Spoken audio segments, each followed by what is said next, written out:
Hi, this is Bob Sorrentino from Italian Roots and Genealogy. Be sure to check us out on Facebook and our YouTube channel. Please subscribe and check out our great sponsors, Your Dolce Vita, Italy Rooting, and Aviativo Casa. And I have a great guest today from California, Anna Riggs. So welcome, Anna. Thanks for being here. Thanks for having me. I think it's something special. Oh, thank you. Thank you. Well, I'm not that special, believe me. My wife could attest to that. No, actually, she thinks this is a big deal. So, so the first question I have for you is, where is your Italian family from originally in Italy? I am from Bari.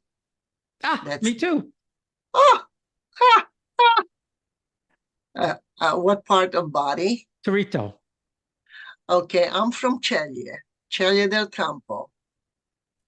It's not too far from Torito, really, as far as I can remember. Now, are you from there originally? Were you born? Yes, I was born 1941. Oh, that's cool. Yeah, I was born there in Ceglie. And years later, my father wanted to move to United States. That was his big dream. But at the time, the quota to come to United States was 15 years. Mm-hmm. So a friend of his told him that in Venezuela, the quota was shorter. So he set up to go to Venezuela. He didn't have any money for the fare. So my grandmother, my maternal grandmother, gave him the money. She said, go ahead. If that's your dream, do it. So he went there for 2 years. And then he called us after 2 years, which was the rest of the family. And in fact, it was funny because when he left, my mother was pregnant. And when he put our names in the quota, when he got to Venezuela, he didn't know what it was going to be. So he says, well, I'm going to take a chance and put that's Leonardo. And if it's a girl, then I'll say they made a mistake and it's Leonarda. But as it turned out, it was a boy. So altogether, we were there 4 years, and my father, of course, 6 years. And then our turn came to come to United States, and that's what we did in 1955. We left Italy in 51 for Venezuela and came to United States in 55. Well, see, now that's almost the same as my uncle, because my oldest uncle was left there by my grandparents. So he stayed in Torito, and my cousins were all born there. And they came about the same time, only he went to Canada first. A lot of them did. Yes, yes. And he spent, I think, 4 or 5 years in Canada with the family, and they probably got to America just around the same time as you did, 54, 55, something like that. Yep.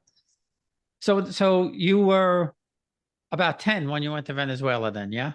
I was 10 years old, but I tell you, those 10 years, I have such great memories, such great memories. Very nostalgic when I talk about it. Well, that's why we're here, so we could get some of that nostalgia direct from the source. So you remember now, you don't remember the war at all, though, do you? You were too young for that. No, right. I was too young, yes. But did your dad and your mom talk about the war? My dad did. Kind of funny. My dad used to work for the Italian government in Italy. He was on the payroll, for the city workers. And sometimes he had a few enemies because they went according to how long they worked, and that's how they got paid. And of course, some of the employees, nah, we need more, well, we did 1 hour more. My father would say that was his job. And sometimes he wasn't too popular, but he was okay. So what do you remember about the hometown in Italy? Oh my gosh. Oh my gosh. Well, first of all, me and my sister, we went to a Catholic school. But the Catholic school was not in Ceglie. We had to take the train car to, it was, it wasn't even, it was regarded as body, but it really wasn't. It was an outside, on the outskirts of body. We had to pass Carbonara, and then we got to the convent where we went to school. And lots of memories from that school. I mean, I dream about him all the time. As old as I am, I still dream about him. First, we took the train car, and my mother would make us a lunch. You know, very, very, how you say it, a good lunch. It was for us. And when we got to school, everybody wanted our lunch. And it's just like I hear here in America, the same thing. They would want our lunch. But anyway, that's a small part of it. Um, the school had beautiful, beautiful orchards that the nuns would take us there. And ah, it was so, I don't even know how to describe it. Enlightening, beautiful, um, peaceful, a lot of things. And in fact, to this day, I remember the one song that the nuns would teach us. And I sang it to my children, even though they didn't understand what I was saying. And it was, "Oh, veduto il fior di mandorlo, biancheggiar sulla collina, la fragranza delle mammole, quante gioie mi ha dato al cuore. Primavera, primavera si avvicina, dentro, dentro il nuvolo di fior, su cantiamo piccola schiera, alla nuova primavera, su cantiamo piccola schiera, alla nuova primavera." And that's the song. That's great. Kind of lost my voice a little being older, and yeah, but Oh, it's no, still no, you good. sounded wonderful. But it's just one of the memories. And I went back. I go to back quite frequently. And the first time I went back, I I cried because they needed the room for uh, building projects, mostly apartments. So they cut down. When I Mm. went to the school, it did not have an orchard. Um, the church that they had there had been cut down to a small chapel, and the actual rooms that they had there now, they were maybe 5 or 6. And the school was huge. That school was huge. So that's unusual for Italy to do that. But I guess if they were, I guess as Bari was growing as a city, uh, I guess they just overtook the suburbs. I mean, we were the first time in Bari this well just last year, September. I had never been there before, so I didn't know what to expect. Um, but they took us to when we went to Torito. They grow the almonds there, and I heard you mention the almonds. I don't get a lot of Italian, but I heard the almond part. Um, So that's sad that they took all of that down. Oh, they did. It made me cry because the beauty of it, as I imagine it being a child, and I imagined it would be the same, but it wasn't, but everything changes, I guess, you know. Yeah, and and as you're talking about it, I'm almost picturing it in my mind, what it must have looked like. But there's no more nuns anymore either to take care of the place, I suppose. Yeah, Um, yeah. um, so now do you have family there still at all? I have many cousins, but only one first cousin. The other ones are distant cousins, but one, she is the daughter of my father's sister, and she's the only one. And when I go, of course, I always treat her. This is something because she lives in Monopoly. My father was from Monopoly. And so when I go and see her and I take her to a restaurant, they don't go out to restaurants. It's a small town, not Monopoly itself, but where she lives, in the community. They don't go out to eat much, and it's such a joy for her that I take her out to lunch. She just is in heaven. So for people who haven't gone back, and some feel that when they go to Italy, they're looking at Rome and Florence and places like that. Explain to everybody what's the difference between food in Italy and food in America. Ah, now you're talking. Well, you mean Italian food in America or just American food in general? No, Italian food in America, because we all know that most of we're not eating really Italian food. We're eating Italian American food, right? Right, right. Well, you know, um, for American people, uh, the food has to be, how you say it has to be reimagined, kind of, and that's for the taste of American people. I mean, I can say that for my husband myself.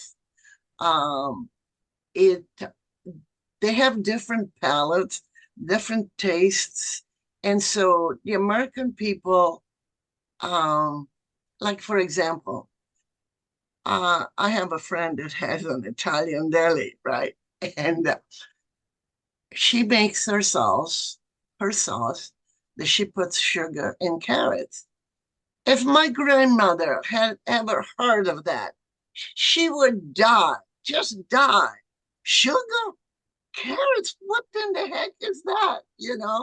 No, it's completely different. Now I live in a suburb of LA. It's called Santa Clarita, and we have only, well, we have like 5 Italian restaurants, but only two are authentic out of the 5 because they all cater to American palates. Um, we eat spicy, a lot of spice, and all of our foods are with spices rather than putting gravy and all sorts of junk in it. So the 2 restaurants that we have that are good, we enjoy. We enjoy, yes. But it is different. Yeah. Well, yeah, well, we found this to your point. And we were watching Italian cooking shows where we were over there. They use very few ingredients a lot of times. If they're making like let's say a pasta dish or something like that, maybe a little white wine, a little Yeah, onion very or simple. garlic, and parsley, and that's kind of it. You know, there's You there's know, I've been teaching my children, especially my grandchildren, even the spouses of my granddaughters, they want to learn my sauce because I keep telling them it's a very simple recipe, very few ingredients. You hear of these people cooking a pasta sauce for 4 or 5 hours the whole day. Are they crazy? there's no need for it. But I tell you where that originates from. You see, in Italy, we didn't have as fresh items that we have here in the United States. So they would make tomato paste. They would can their tomato sauce. So for them, in order to cook something, the tomato paste had to really, really cook a long time.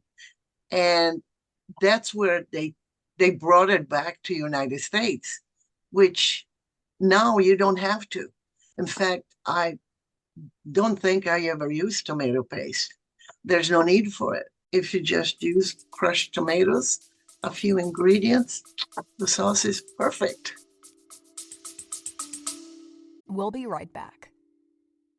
Experience Italy like never before, traveling with a scheduled group or create your own bespoke tour with friends with philitaly.com. Pack your bags and follow Phil. That's www.philitaly.co.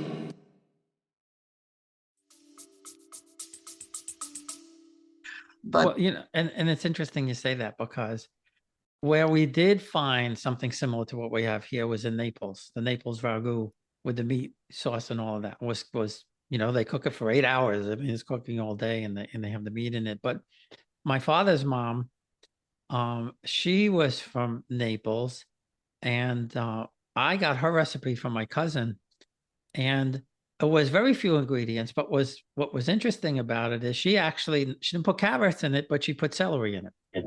No sugar. God, sugar is like I don't know where that comes from, but yeah, I know people want to get the acidity out and all of that kind of stuff. But and the other thing that I found over there, I'm not a big fish person, but the fish over there is just phenomenal. oh, Never tasted anything like it. when I go back to Italy, and I now have been staying in a B&B in a town, San Giorgio is called.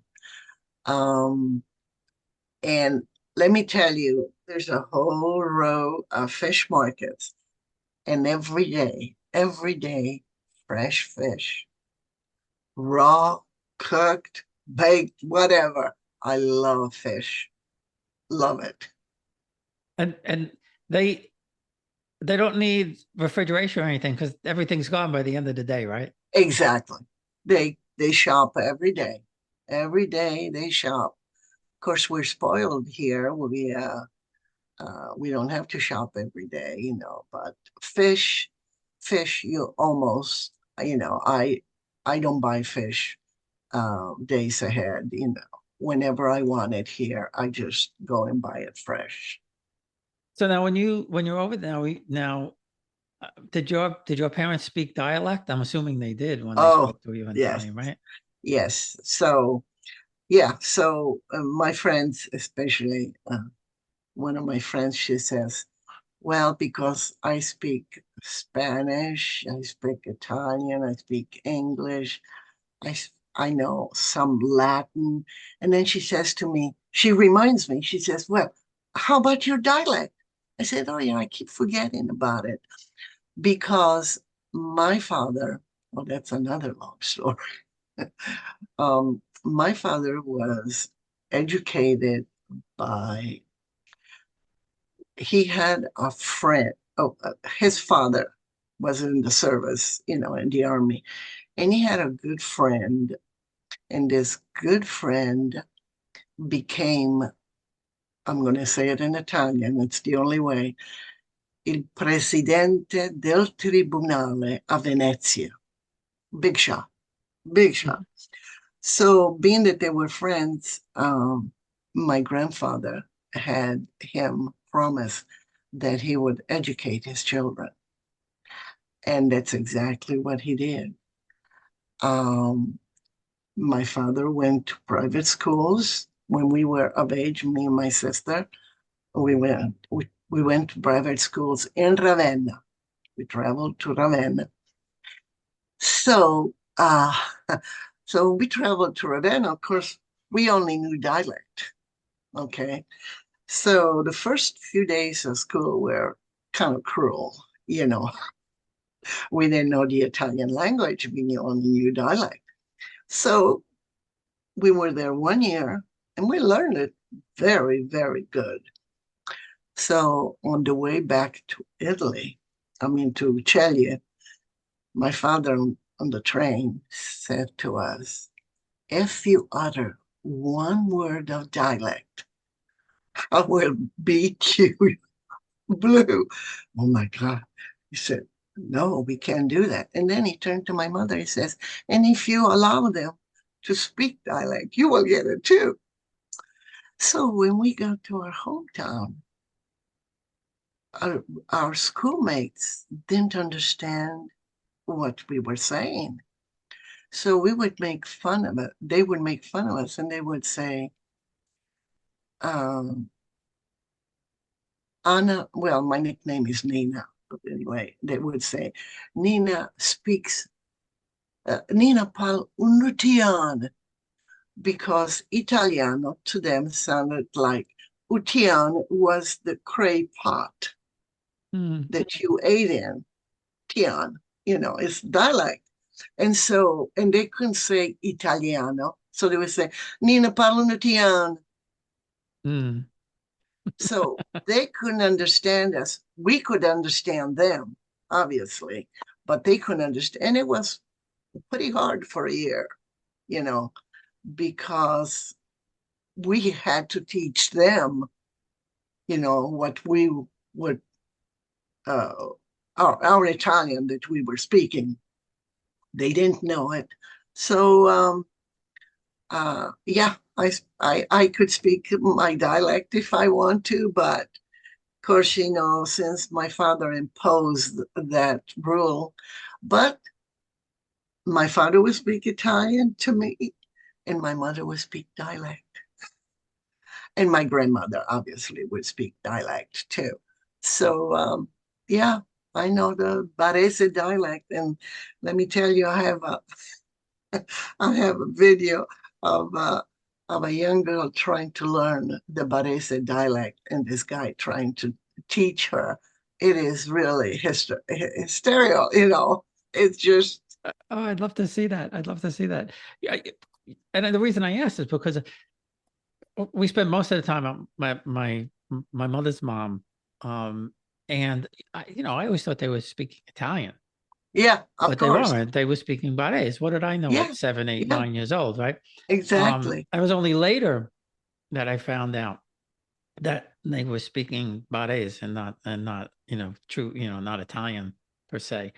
But I always remember my uncle Dominic, well, my mother's uncle Dominic actually, Zimanguch. Manguch. Zimanguch. And I thought that was I had no idea that his name was I Dominic. have a good friend that to this day we call him Minguch. Yes. How do you get Minguch from Domenico? Tell me. I have no idea. I have no idea. But my mother's aunt, Raquel, was the Raquel. So that was close. And the funny story about that, my mother was supposed to be named Raquel Carolina. But my grandmother had a fight with Aunt Rachel, sister-in-law.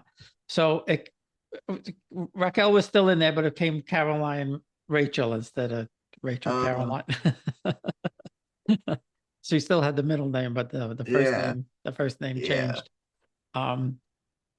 But that was the other thing when we were back in Bari, and I heard them, speaking the dialect. And just recently, somebody from over there sent me. I don't know if it's everywhere, but in Torito they have on December 23rd they have the Night of the Bakers, and I don't know the significance yet. I can only guess that maybe the bakers worked all day Christmas Eve or all night the night before Christmas Eve so they could have Christmas off. But it started out with somebody walking down the street and he's shouting very loud in Barese. And I said, that's That's what my grandmother sounded like. That's what I remember my grandmother sounding like when I heard that. So that was a lot of fun. So now you said your father always wanted to come to America now. So what did he do when he got here since he was in city business back in Italy? Um, yeah, but you know, when the Americans came, then of course he became a prisoner, and uh, they put him in the kitchen to cook.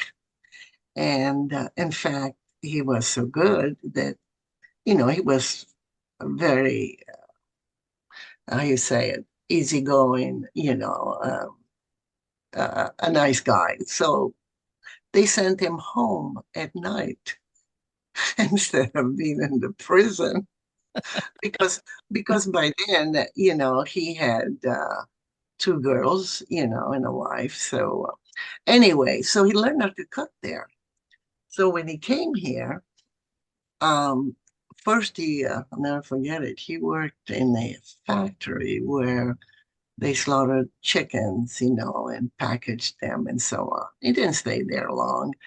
And then he, little bit at a time, he started working in restaurants as a cook, then became a chef, then got his own restaurant and became a chef in his own restaurant because I forgot because in Venezuela, that's what he did. He worked for an American company, well, an American hotel restaurant, Monte Carlo, it was called.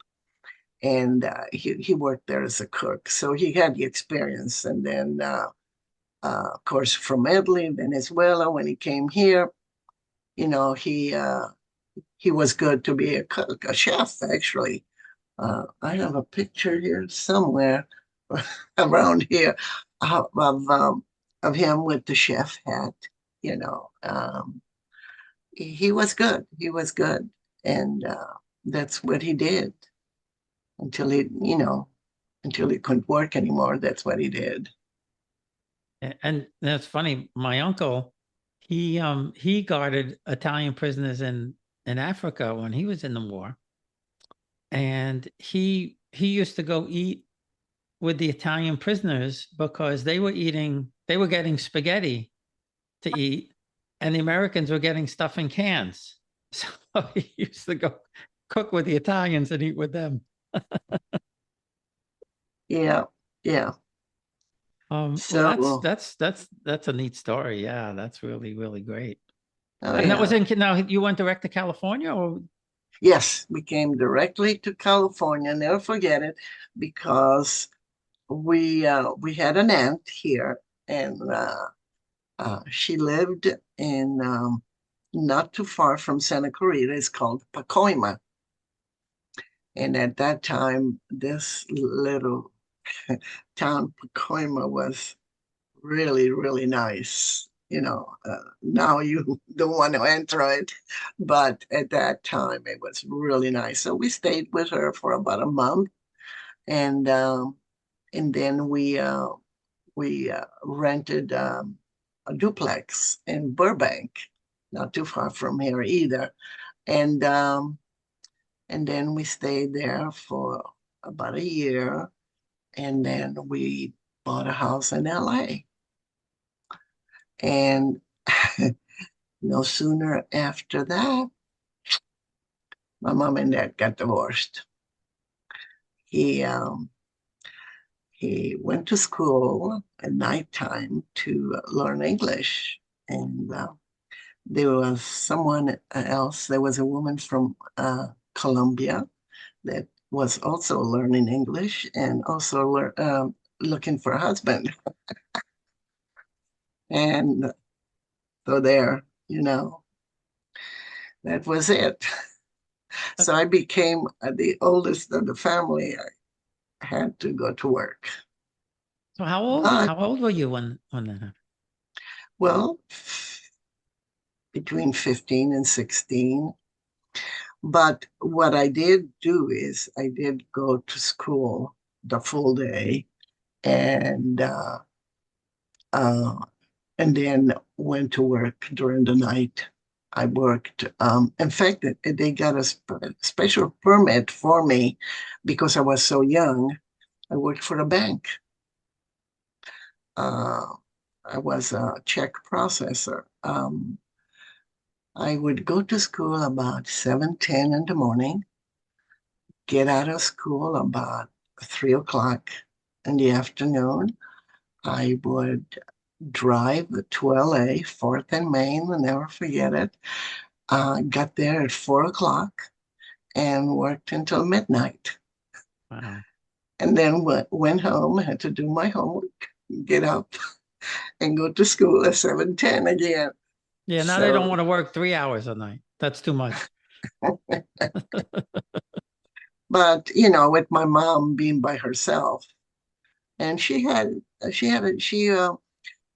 good job. She worked for Bendy Camp's bakery, and she had a good job, but she still needed assistance.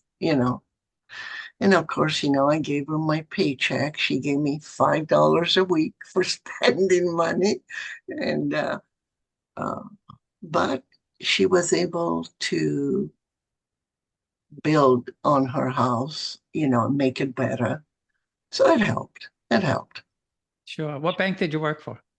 Ah, it was called Security National Bank. And then it became another bank. I forgot. It combined with another bank, and it became one bank, and then it changed again. So, but it was a good bank. I made, I'll never forget it. I made $260 a month. And that was what, 1958, 59, somewhere around there. Yeah, and the reason I asked because I worked for Chemical Bank in New York City, and then later I left and I went to Chase, and then Chemical merged with Chase, and Chase merged with JP Morgan and Bank One and all of that kind of stuff, and we inherited Jamie Dimon.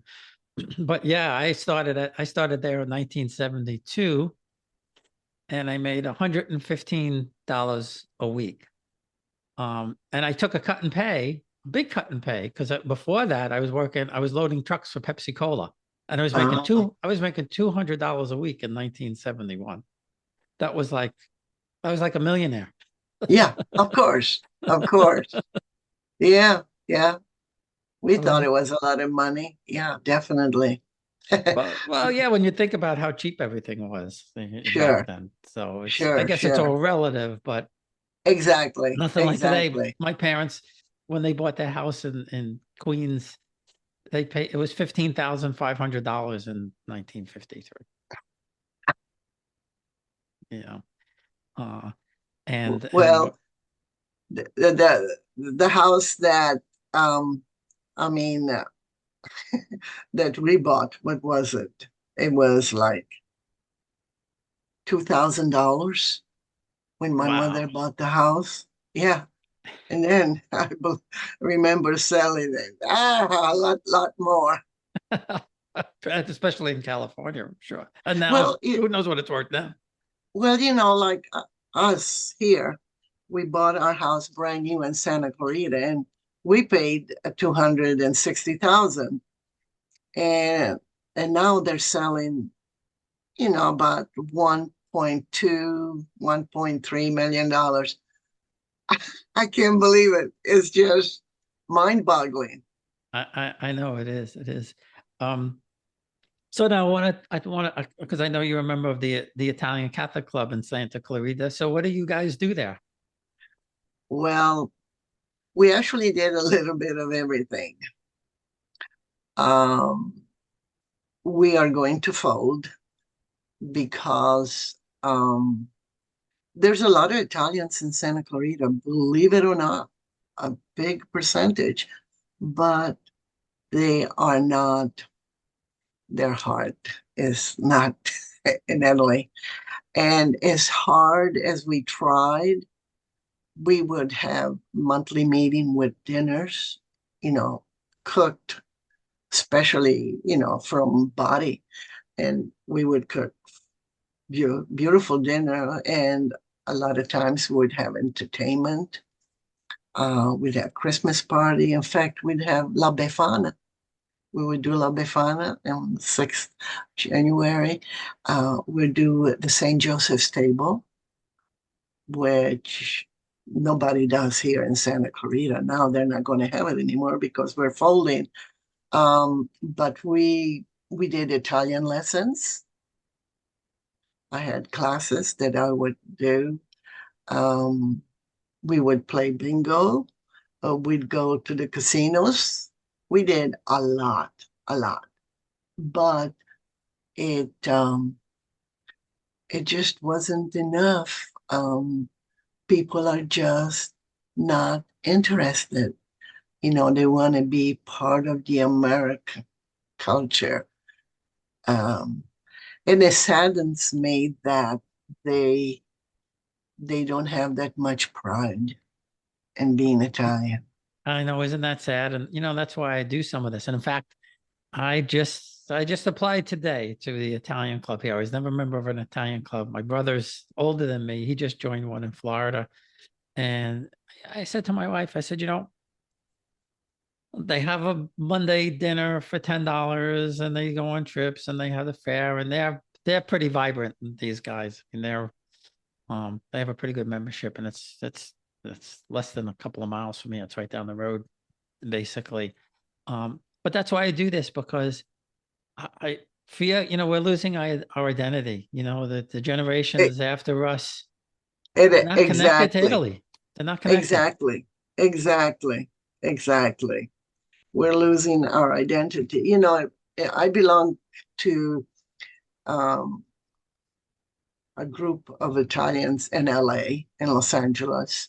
They have, I don't know if it's St. Peter's Church, and they have a Casa Italiana, which is the hall, that we have everything next to the church. And I lost my thought, but anyway, I belong to. There are a lot of societies, as you know, all the different saints, and they're mostly from southern Italy, and mostly from the Puglia region, which that's where Body is from. And there is one saint name. It's called San Trifone. It happens to be my maternal grandfather's name. So I'm pretty loyal to that. So I belong to that. I support the other societies in different ways, but San Trifone is the one that I belong to. So, and that's the one I go to stay connected. In fact, we just, after 3 years of COVID, we just had our New Year's dinner dance, which is phenomenal what they do. Just beautiful. Yes. We really enjoyed ourselves this year. So that's the only one I belong to now, because it's like I'm beating my head against the wall because I can't get through people, I just can't. I even have I even have a neighbor whose name happens to be my mother's name, Domenica. She was born maybe 2 miles from my hometown, and come to find out, we lived in LA when we rented. When I first got married, we rented a place, and she only lived a few blocks from me. We just found this out in the last couple of years or so. But what's sad is she led a very poor life. I think we all did. I didn't suffer. I had food and clothing. We weren't rich, but we were okay. But evidently she suffered more than I did. Let's put it that way. And she put Italy completely out of her mind, like it never existed, like she never, and I just cannot believe it. And in fact, she became a board member of our club, but yet her heart was not in it. She did it because of her name. And then after a while, she lost interest because it was what I was trying to do is too Italian. And I had to do a lot more American. Well, that's why we opened an Italian club.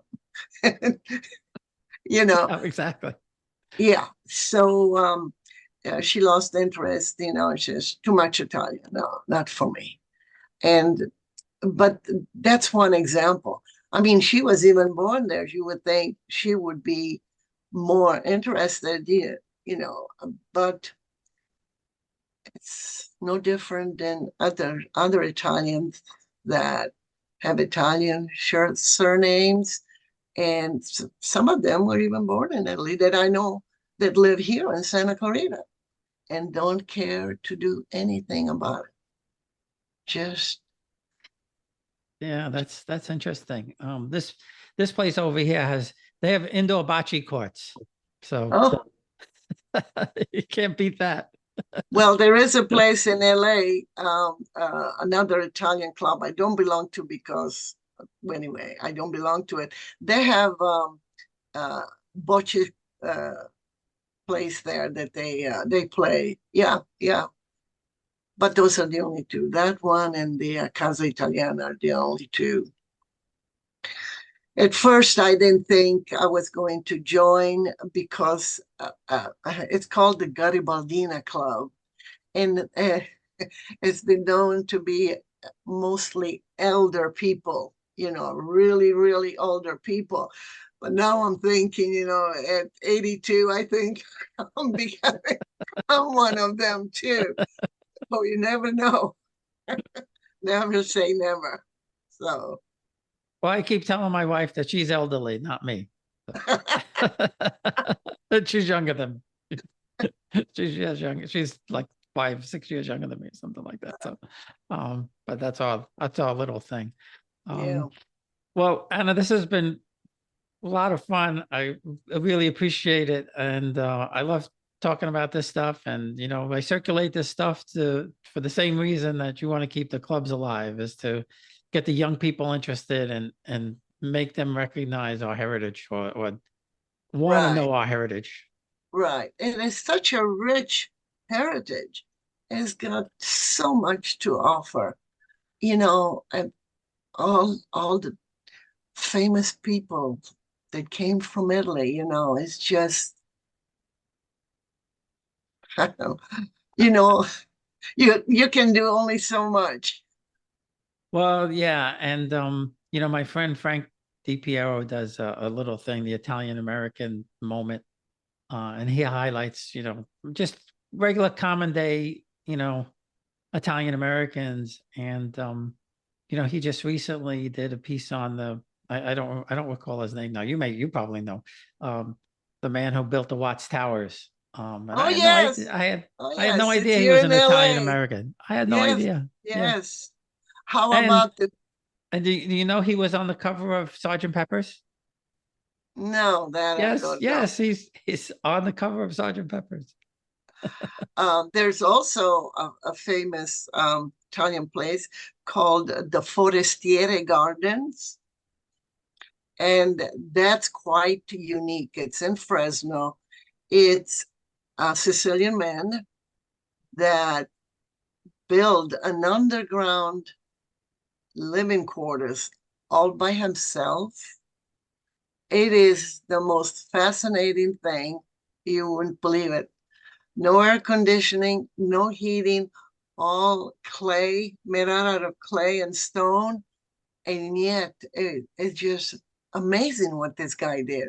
And it's named after him, of course. Forestiere was his name. So now they're called the Forestiere Gardens. Uh, and the family just could not afford to stay there. So they gave it to the city. And yeah, you know, I think I saw that on television one time. I think I recall seeing Quite one of those unique. shows where they show odd homes and all of that. I think I recall seeing that. Well, I took a group, the Italian club. We went there, and they were all amazed how one man with no modern tools, you know, just it's amazing what he did. Just amazing. I know it kind of blows you away when you see stuff like that. It really Yeah. does. Well, thanks again. I appreciate it. Well, I enjoyed it talking to you. All right. Thanks again.